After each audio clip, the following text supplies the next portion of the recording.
Saudi अरब समेत खाड़ी देशों में भारत ने क्या पाकिस्तान को अप्रासंगिक बना दिया है। भारत के प्रधानमंत्री नरेंद्र मोदी सऊदी अरब के 2 दिवसीय दौरे पर जेद्दा पहुंच गए हैं। पीएम मोदी के सऊदी अरब पहुंचने से ठीक 3 दिन पहले पाकिस्तान के रक्षा मंत्री ख्वाजा आसिफ ने अपने गृहनगर सियालकोट में कहा था कि केवल सऊदी अरब ने 4700 पाकिस्तानी भिखारियों को वापस भेजा है। पाकिस्तान सऊदी अरब का पारंपरिक दोस्त और स्ट्रेटेजिक पार्टनर रहा है। ऐसे में भारत और सऊदी अरब के संबंधों में किसी भी तरह की हलचल होती है तो पाकिस्तानी विश्लेषकों की चिंताएं बढ़ जाती हैं। थिंक टैंक सनोबर इंस्टीट्यूट के निदेशक और पाकिस्तानी विश्लेषक कमर चीमा ने पीएम मोदी के सऊदी अरब दौरे को पाकिस्तान के लिए चुनौती के रूप में पेश किया है। कमर चीमा ने कहा, सऊदी अरब पाकिस्तानी भिखारियों के लिए नया नियम ला रहा है और भारत के प्रधानमंत्री नरेंद्र मोदी अरबों डॉलर की डील करने जा रहे हैं। अल्लाह रसूल के नाम पर हम भिखारी निर्यात कर रहे हैं और भारत कारोबार करने में लगा है। हम सऊदी अरब को ब्रदरली इस्लामिक मुल्क कहते हैं। जब अमेरिका के उपराष्ट्रपति जेडी वेंस भारत में हैं तो नरेंद्र मोदी सऊदी अरब में हैं। भारत और सऊदी अरब के बीच द्विपक्षीय व्यापार करीब 50 अरब डॉलर हो चुका है। खाड़ी के देशों में मोदी सरकार की नीति। कमर चीमा ने कहा, क्या हमने कभी सोचा था कि सऊदी अरब और भारत में स्ट्रेटेजिक पार्टनरशिप होगी। दूसरी तरफ सऊदी अरब हमसे पाकिस्तान से कह रहा है कि भिखारियों को मत भेजो, हमारी छवि खराब हो रही है। हम इस्लामिक देश हैं, लेकिन ये सब अब नहीं चल रहा है। सऊदी अरब को अरबों डॉलर का बिजनेस करना है, न कि भिखारियों को आयात करना है। चीमा ने कहा, इस साल के अंत में सऊदी अरब गल्फ कोऑपरेशन काउंसिल जीसीसी का अध्यक्ष बनेगा। नरेंद्र मोदी केवल सऊदी अरब ही नहीं, बल्कि जीसीसी को प्रभावित करने जा रहे हैं। सऊदी अरब भारत का 5वां बड़ा कारोबारी साझेदार है। पाकिस्तान तो कहीं टिकता ही नहीं है। आप उन्हें इस्लाम की बात कब तक सुनाएंगे। इसी महीने 8-9 अप्रैल को दुबई के क्राउन प्रिंस और यूएई के उपप्रधानमंत्री शेख हमदान बिन मोहम्मद बिन राशिद अल मखतूम भारत आए थे। यूएई भारत का तीसरा सबसे बड़ा ट्रेड पार्टनर है। दोनों देशों के बीच द्विपक्षीय व्यापार 2023-24 में 80 अरब डॉलर पार कर चुका था। फरवरी में कतर के अमीर शेख तमीम बिन हमाद अल थानी 2 दिवसीय दौरे पर भारत आए थे और कई अहम समझौते हुए थे। वहीं पीएम मोदी दिसंबर 2024 में कुवैत के दौरे पर गए थे।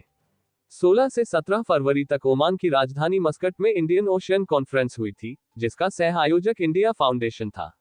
इस आयोजन में इलाके के लगभग सभी अहम देश आए थे, लेकिन पाकिस्तान को न्योता नहीं मिला था। खाड़ी के देशों में करीब 90 लाख भारतीय रहते हैं और ये हर साल अरबों डॉलर कमाकर भारत भेजते हैं। पीएम मोदी और सऊदी अरब के क्राउन प्रिंस मोहम्मद बिन सलमान की मुलाकात जेद्दा में होगी। यहां मोदी भारतीय कामगारों से भी मुलाकात करेंगे। अमेरिकी टैरिफ के कारण वैश्विक बाजार में निराशा का माहौल है। ऐसे में दुनिया भर के देश अपने सहयोगियों और पड़ोसियों से कारोबारी संबंध मजबूत करने में लगे हैं। दौरा मोदी का पर पाकिस्तान चिंता में क्यों। भारत और सऊदी अरब के बीच 2023-2024 में 43 अरब डॉलर का द्विपक्षीय व्यापार हुआ था। इस दौरे में मोदी और सऊदी अरब के क्राउन प्रिंस के बीच रक्षा, व्यापार और ऊर्जा सहयोग बढ़ाने पर बातचीत हो सकती है। कहा जा रहा है कि मोदी सरकार का लक्ष्य भारत को रिफाइनिंग हब बनाने का है। 2019 में मोहम्मद बिन सलमान एमबीएस ने भारत में 100 अरब डॉलर निवेश करने का वादा किया था। पीएम मोदी की नजर इस निवेश पर भी होगी। पीएम मोदी के सऊदी अरब जाने से करीब 1 महीने पहले 19 मार्च को पाकिस्तान के प्रधानमंत्री शहबाज शरीफ सऊदी अरब गए थे। इस दौरे को लेकर पाकिस्तान में ही शरीफ की काफी आलोचना हुई थी।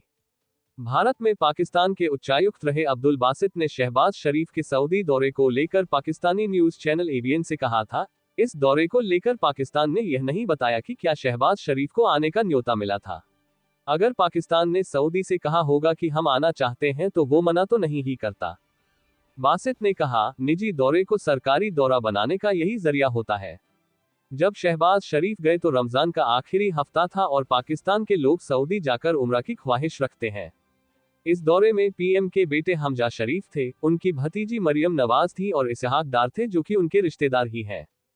अब्दुल बासित ने कहा था, जाहिर है कि हमने खुद ही जाने के लिए कहा था, इसलिए किंग सलमान से शहबाज शरीफ की मुलाकात नहीं हुई। संभव हो कि किंग सलमान बीमार हो, लेकिन इस दौरे के बाद कोई संयुक्त बयान भी जारी नहीं हुआ। जैसे तैसे आप सऊदी अरब चले तो गए, लेकिन एक संयुक्त बयान तो जारी करवा लेते। यूं ही क्राउन प्रिंस और शहबाज शरीफ की मुलाकात हुई और पाकिस्तान की ओर से एक प्रेस रिलीज जारी कर दिया गया। दूसरी तरफ सऊदी अरब ने कोई प्रेस रिलीज तक जारी नहीं किया। पाकिस्तान और सऊदी अरब की दोस्ती। अप्रैल 2024 में जब शहबाज शरीफ प्रधानमंत्री बने थे तो पहला दौरा सऊदी अरब का ही किया था। पाकिस्तान के साथ सऊदी अरब का संबंध ऐतिहासिक रहा है, लेकिन अब चीजें बदल रही हैं।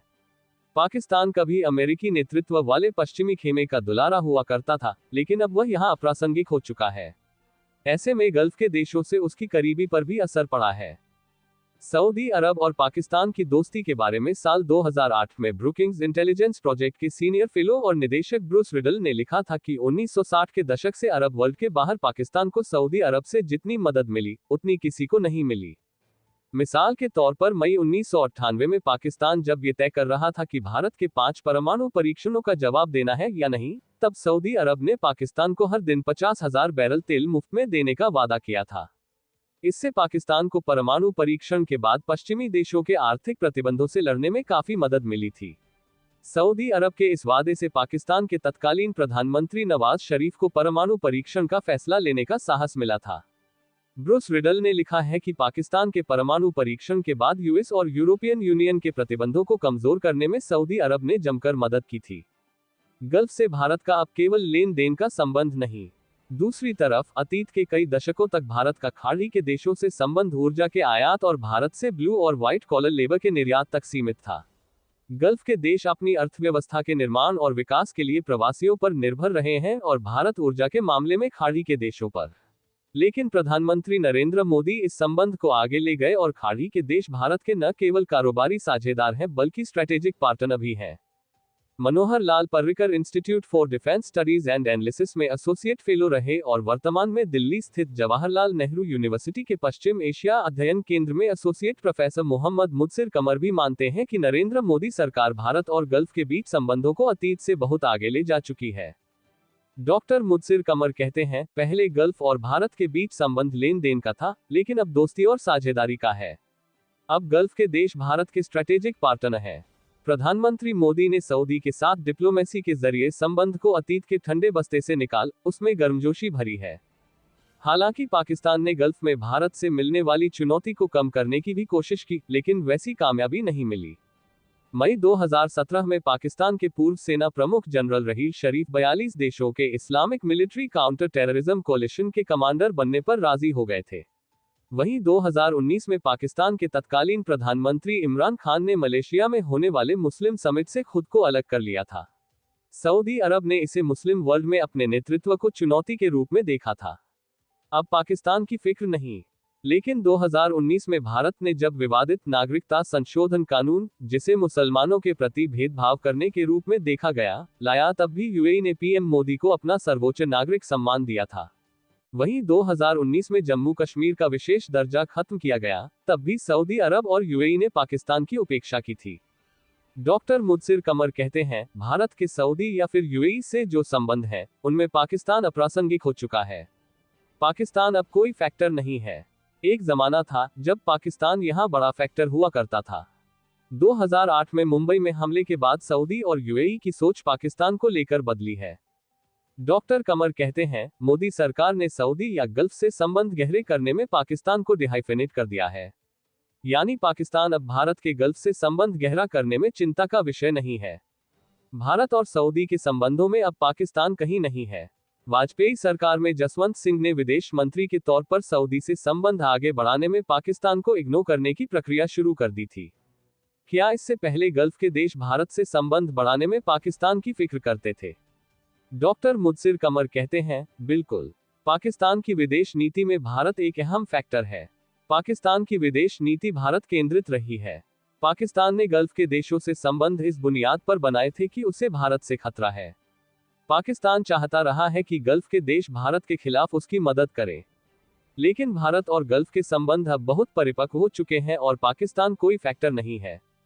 डॉक्टर कमर के मुताबिक पाकिस्तान और सऊदी के बीच संबंध इस्लामिक बुनियाद पर भी बने थे, लेकिन आज की तारीख में मजहब के नाम पर पॉलिटिक्स कमजोर पड़ी है। इसलिए भी पाकिस्तान की पकड़ गल्फ में कमजोर पड़ी है। दूसरी तरफ सऊदी और यूएई मजहब के नाम पर गोलबंदी से आगे निकल चुके हैं। पाकिस्तान धर्म के आधार पर गल्फ के करीब जाने की कोशिश करता है, लेकिन ये तरीका अब अप्रासंगिक हो चुका है। पाकिस्तान पर कैसा असर? पाकिस्तानी पत्रकार रजा रूमी ने संयुक्त राष्ट्र में पाकिस्तान के स्थायी प्रतिनिधि रहे मुनीर अकरम से पूछा था कि गल्फ में भारत के बढ़ते प्रभाव को वह कैसे देखते हैं। इस सवाल के जवाब में मुनीर अकरम ने कहा था, ये स्वाभाविक परिणाम है। मुझे नहीं लगता है कि भारत के कारण पाकिस्तान के संबंध गल्फ से कमजोर पड़ेंगे। गल्फ के साथ हमारे संबंध अब भी मजबूत हैं। हमारा गल्फ के साथ धार्मिक और सांस्कृतिक संबंध है। भारत के साथ गल्फ के बढ़ते संबंधों को हमें अपने नजरिए से नहीं देखना चाहिए, बल्कि खाड़ी के देशों के नजरिए से देखना चाहिए। भारत बहुत बड़ा बाजार है। भारत और चीन दुनिया के बड़े बाजार हैं और गल्फ को अपना तेल इन्हें बेचना है। हमें उनकी मजबूरी समझने की जरूरत है। पाकिस्तान को नाराज कर गल्फ के देश भारत से संबंध नहीं बना रहे हैं। खाड़ी के देश अपने हितों के लिए भारत से संबंध बढ़ा रहे हैं। मुनीर अकरम ने कहा था, पाकिस्तान को भी चाहिए कि वह खुद को ऐसा बनाए कि लोग आकर कारोबार कर सकें। भारत गल्फ में जो कर रहा है उसका मुकाबला हम तभी कर सकते हैं। पाकिस्तान को आत्ममंथन करने की जरूरत है कि केवल गल्फ ही नहीं, बल्कि पूरी दुनिया के लिए आकर्षक देश कैसे बने। पाकिस्तान अगर एक आकर्षक बाजार, स्थिर अर्थव्यवस्था वाला देश बनेगा तभी दुनिया हमें आदर से देखेगी।